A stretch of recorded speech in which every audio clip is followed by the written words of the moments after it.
자유통일되면 And if we have free 내가 그때 unification, 이제 여러분의 본교로 다 돌려보내줄게. starting from now on, I will let you return back to your own 가문 church. 예배는 해사. That we shall disband our 나는 Kwanlun 그때 이제 service. 은퇴하고 골프만 치러 다니는 거야. And I will retire and only play 그날. golf. 그러나 But 그날이 오기 전까지는 till that day comes, 이게 그냥 둘 수가 없어. 한국 교회를 I cannot let the Korean 둘 churches 수가 continue. 없다고.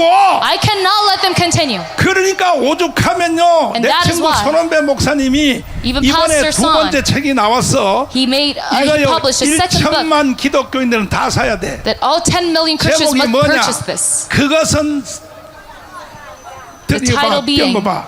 이 책 제목치고는 참 지구상에서 참 이상한 제목이야. That is not a sermon. 그것은 뭐요? It is a very odd title.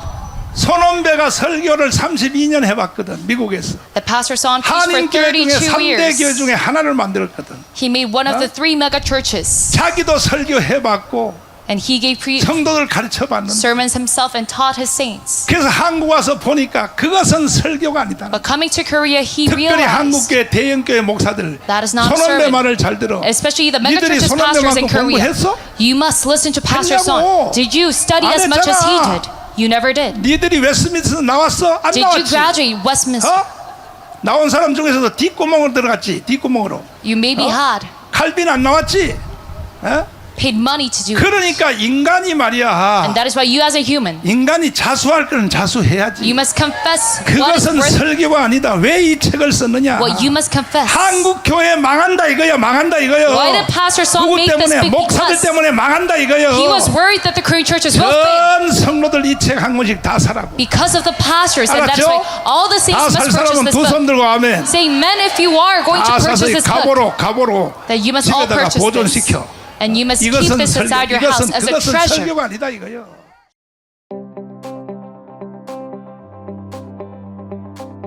안녕하세요. 저는 손원배 목사입니다. 제가 2020년에 은퇴를 하고 한국에 나와서 정광 목사님이 책을 한 권 쓰라고 그래가지고 첫 번째 책 지식의 저주라는 책을 썼는데 제가 꼭 한 권 책을 더 쓸 마음이 있었어요. 목회할 때부터. 그래서 두 번째 책이 나왔는데 바로 그것은 설교가 아니다. 좀 제목이 도발적이죠. 근데 이거는 하나님께서 제가 목회할 때 책 혹시 여러분들 사서 읽으시면 아시겠지만은 저에게 하신 말씀이에요. 제가 이렇게 목회할 때 설교하다가 한 15년 정도 이렇게 지날 무렵에 하나님께서 야, 네가 하는 거 그거 설교가 아니다 이렇게 말씀하셔가지고 제가 충격을 받고 제목을 그래서 그것은 설교가 아니다 이렇게 잡았는데요. 제가 이렇게 신학을 공부를 여러 해 했는데 그래서 이제 박사 과정까지 이게 마치고 그리고 이제 하나님의 뜻이 계획이 있으셔서 제가 목회자의 길을 걸었는데 제가 신학을 계속 공부했으면 아마도 이런 책이 나오지 않았을 거예요. 교수가 됐다면 못 썼을 텐데 저의 길을 하나님께서 돌리셔서 신학자의 길에서 목회자의 길을 걷게 하셔서 이 책이 하나님의 그 은혜 가운데 이 땅에 나오게 됐다고 이렇게 믿어지는데요. 그러니까 이 책은 사실은 하나님에 대한 증언이에요. 그러니까 저와 또 제가 목회했던 산호세, 그러니까 캘리포니아주 산호세 임마누엘 장로교회 3천여 성도들과 함께 경험했던 살아계신 하나님에 대한 증언입니다. 사실 저의 목회 간증이라고 쉽게 얘기할 수 있지만은 사실은 하나님께서 살아계시고 말씀하시는 하나님을 제가 28년 동안 한 교회에서 목회하면서 성도들과 함께 경험했던 그분이 가르치시고 책망하시고 또 저를 고치시고 또 성도들을 이끌어가게 하신 그래서 여러분들 이 책을 많은 분들이 좀 제가 이렇게 책을 이렇게 쓰는 그 첫날부터 오늘까지요. 기도하는 기도 제목이 있는데요. 하나는 한국 교회가 많이 무너졌잖아요. 여러분 공감하시나 모르겠습니다. 한국 교회가 다시 살아나는데 하나님께서 이렇게 원하신 것이 하나님께서 원하신 것이 무엇인지 정말 하나님께서 원하신 목회가 무엇이고 신앙생활이 무엇이고 하나님께서 기도가 제가 다 이렇게 목회하는 28년 동안 성령 하나님께서 저에게 가르쳐 주셨거든요. 목회는 너 하는 그 목회 그게 목회가 아니다. 가르쳐 주신 내용들을 이렇게 증언으로 담은 것들이거든요. 그래서 많은 목사님들 또 우리 모든 성도님들이 읽으시고 다시 한번 이게 성경으로 돌아가고 말씀하시는 살아계신 하나님의 음성을 들으면서 한국 교회에 성령이 일으키신 큰 회개 운동이 일어나기를 바라는 마음으로 이 책을 쓰기 시작했고 또 출판을 하게 되었습니다. 그리고 저 개인은 제가 이 책으로 말미암아 어떤 명예도 유익도 다 이렇게 하나님께 돌려드리기로요. 그래서 정광 목사님께도 약속을 드렸어요. 첫 책도 마찬가지지만은 이 책도 예수 한국 복음 통일을 위해 전부 이렇게 헌물로 이렇게 드리기로요. 어쨌든 여기는 제 개인적인 것이지만은 어쨌든 이렇게 여러분들도 이렇게 이 책을 통하여 좀 이렇게 많은 분들이 살아계신 하나님을 이렇게 만나시고 성경으로 돌아가시고 기도 생활로 깊이 들어가셔서 하나님의 음성을 들으시는 여러분 모두 되시기를 간절히 축원을 드립니다. 감사합니다.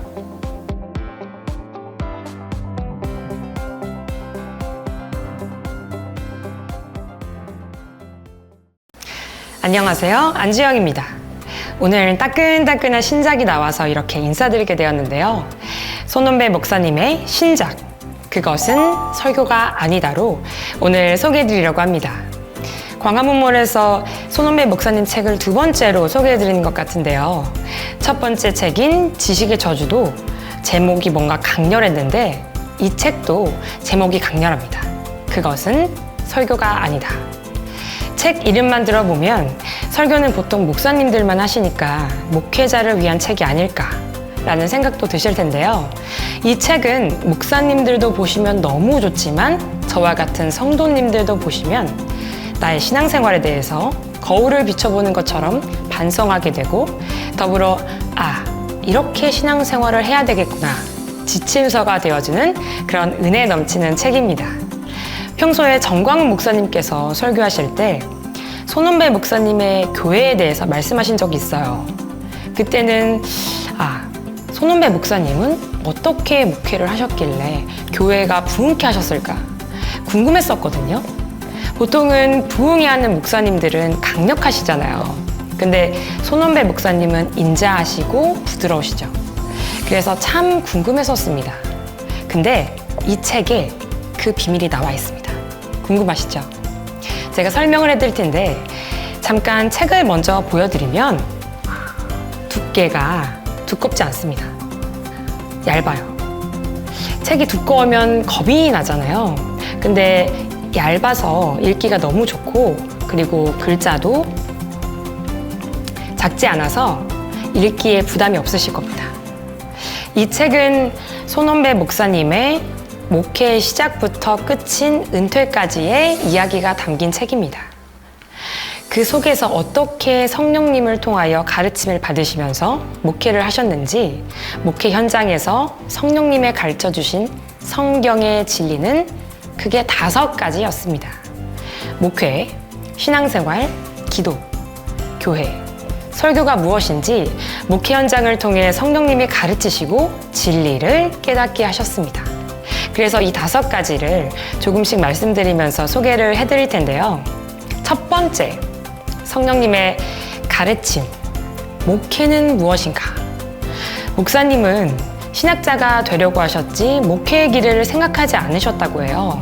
그래서 캘리포니아 산호세에 있는 작은 개척교회로부터 청빙을 받으셔서 산호세로 떠나실 때 기도를 드리셨는데요. 하나님, 지금 출발합니다. 아시다시피 저는 교수가 되려고 신학만 공부를 열심히 했지 목회 준비는 전혀 되어 있지 않습니다. 목회를 도와주세요. 열심히 하겠습니다. 그런데 성령님은 그것은 잘못된 기도라고 말씀하셨습니다. 목회란 너가 하고 내가 너를 돕는 것이 아니라 내가 하고 너가 나를 돕는 것이야 라고 말씀하셨습니다. 그래서 목사님은 내가 잘못 생각했구나. 내가 하나님의 종이 되어서 하나님께서 하시는 대로 따라가며 하나님의 목회를 돕겠습니다. 의 기도로 바뀌셨습니다. 그리고 2, 3년이 흘러서 어느 날 하나님께서는 목사님을 되돌아보게 하셨습니다. 어려울 때만 잠시 멈춰서서 하나님께 도움을 청할 뿐 해결이 되면 다시 내가 주인으로 돌아가서 내 뜻대로 목회를 하는 목사님의 모습을 말이죠. 처음에는 간단하고 쉬워 보였는데 쉽지 않으셨던 거죠. 진정한 목회는 주인이 되려고 하는 나를 십자가에 못 박고 목회의 주도권을 하나님께 넘겨드리는 나 자신과 치열한 싸움이 시작된 것이죠. 그 후 실패는 계속되었다고 합니다. 그러나 그 과정 속에서 조금씩 다듬어 가셨습니다.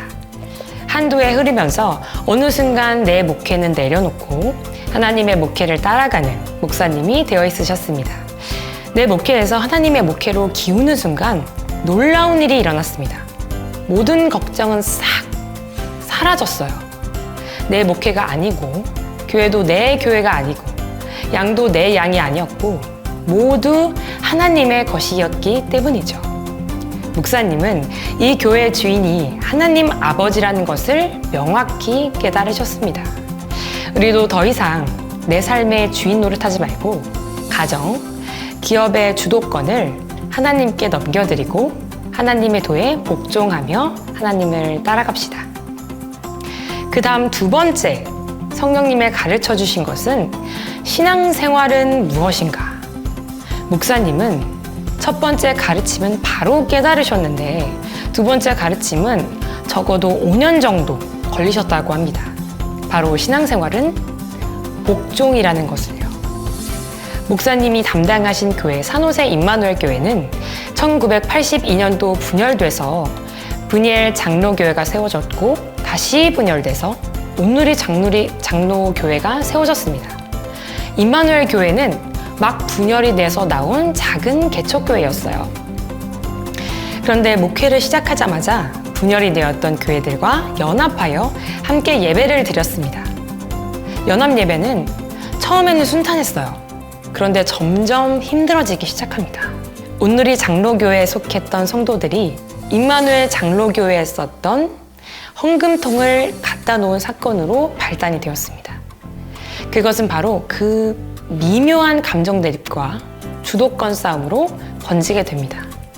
성도들은 감정이 상하니까 하나하나 모든 것을 오해했습니다.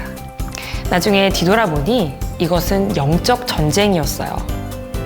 아무리 강단에서 서로 용서하고 사랑해야 한다고 설교하셔도 소용이 없었습니다.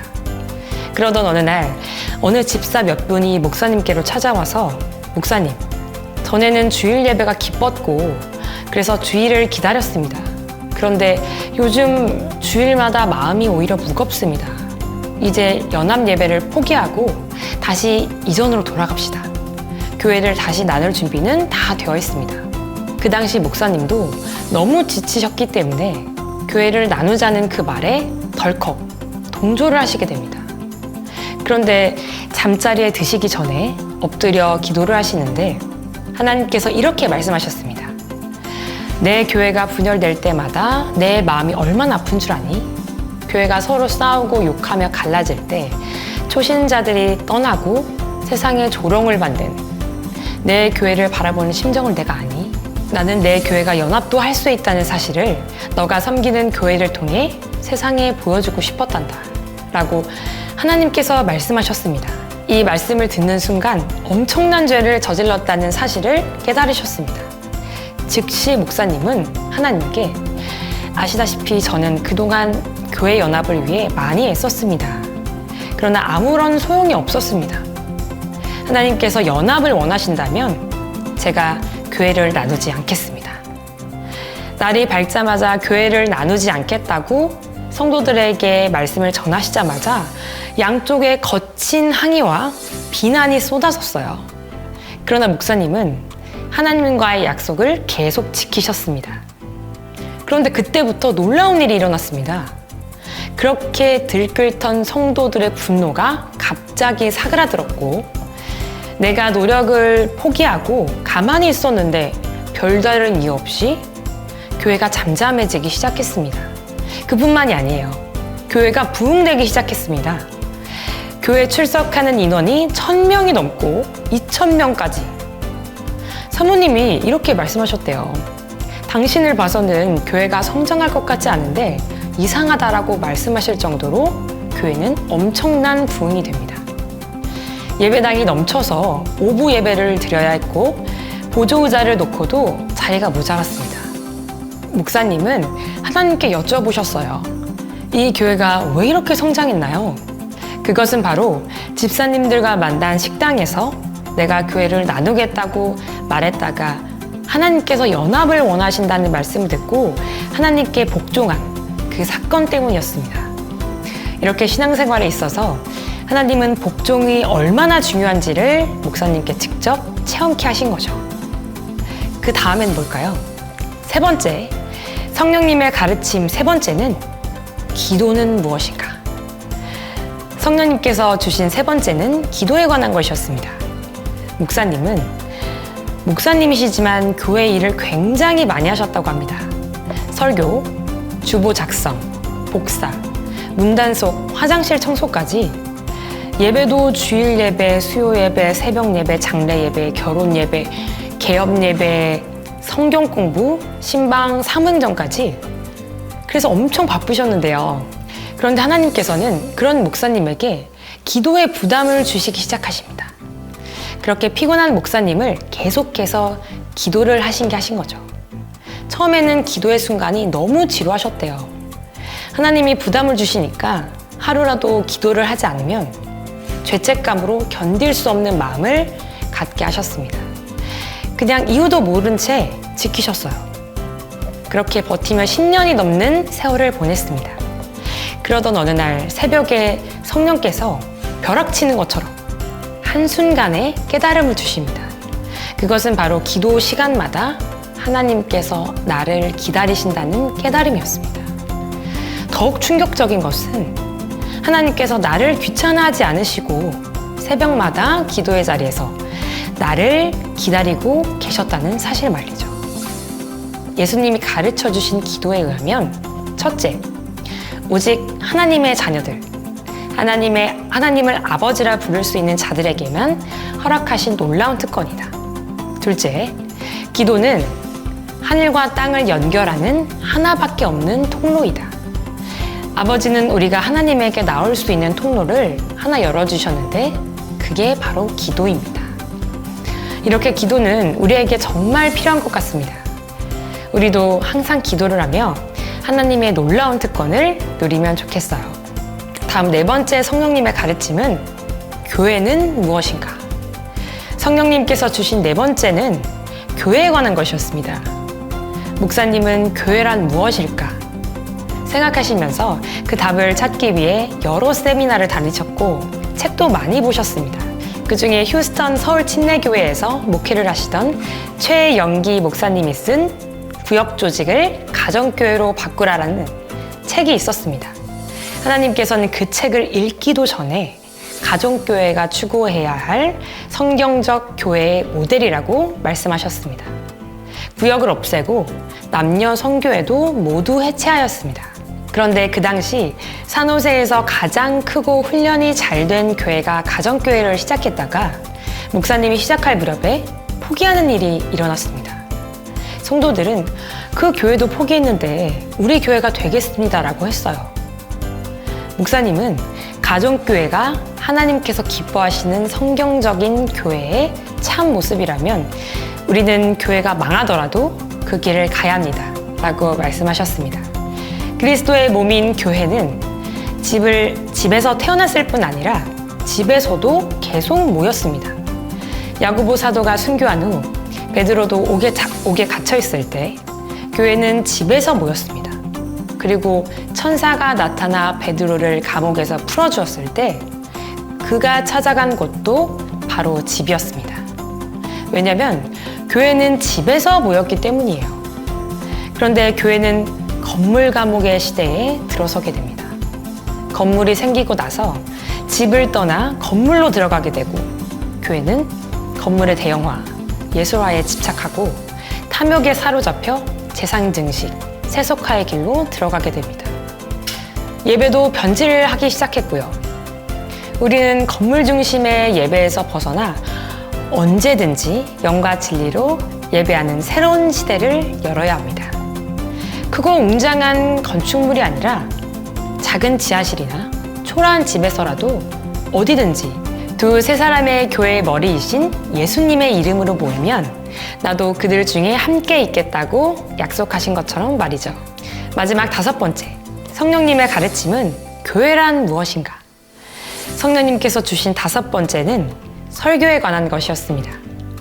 목사님도 설교에 관한 어려움을 피해 가실 수는 없었습니다. 목사님도 설교 준비를 위해 책과 예화집, 신앙서적을 닥치는 대로 구입해서 준비를 해서 설교를 하셨습니다.